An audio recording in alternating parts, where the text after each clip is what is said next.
Vous faites peut-être partie des 70% de Français qui commencent leur journée avec une tasse de café, mais savez-vous vraiment ce qu'il y a derrière votre tasse de café ? Le café est un produit qui traverse les frontières. 80 pays dans le monde produisent chaque année plus de 9 millions de tonnes de café, dont 80% dans de petites exploitations familiales. Cette production passe ensuite entre les mains de négociants pour l'exportation et le transport, puis vers les torréfacteurs qui torréfient le café et le conditionnent,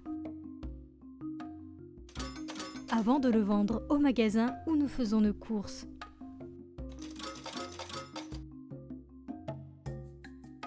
C'est ainsi que sont consommées les 2 milliards de tasses de café dans le monde par jour. Le café génère ainsi un chiffre d'affaires mondial de 200 milliards de dollars par an, soit autant que le PIB de la Grèce.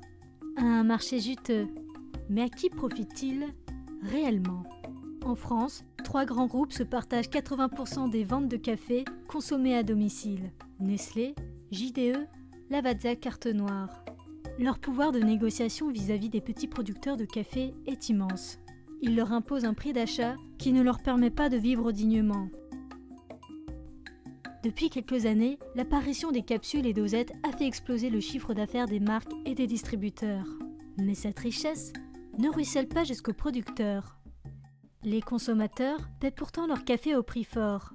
Alors que le café moulu coûte au kilo entre 12 et 15 euros, le café en dosette est vendu, lui, entre 45 et 60 euros le kilo. Pour la même tasse de café, et les producteurs et productrices dans tout ça, que ce soit en café moulu ou en dosette, ils boivent la tasse. À 20 ans d'intervalle, les torréfacteurs et les distributeurs ont généré plus de 1 milliard d'euros de revenus supplémentaires. Pendant ce temps, les pays producteurs, eux, n'ont capté que 4% de cette augmentation de la valeur. Au Pérou, les producteurs et productrices ont même vu leurs revenus diminuer de 20% ces 12 dernières années, entraînant une augmentation de la pauvreté, malnutrition, problèmes d'accès à l'éducation, problèmes d'accès à la santé, exode rural. Par ailleurs, les petits producteurs de café subissent de plein fouet les conséquences du changement climatique. De nouvelles maladies apparaissent sur les caféiers et affectent les rendements et la qualité. Si la richesse était mieux répartie, les producteurs pourraient investir dans des techniques de production plus résilientes, comme l'agroforesterie. Mais le partage inéquitable de la richesse ne leur permet pas de développer des solutions et de s'adapter aux conséquences du réchauffement climatique. Moi, c'est décidé. Je n'achète plus que du café issu du commerce équitable.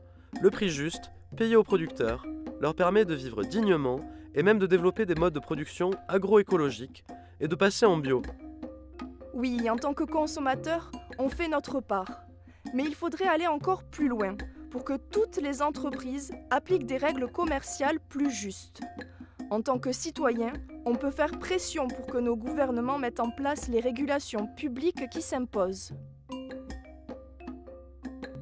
Alors, un peu d'équité avec votre café ? Rejoignez le mouvement. Pour agir avec nous, rendez-vous sur www.commerceéquitable.org.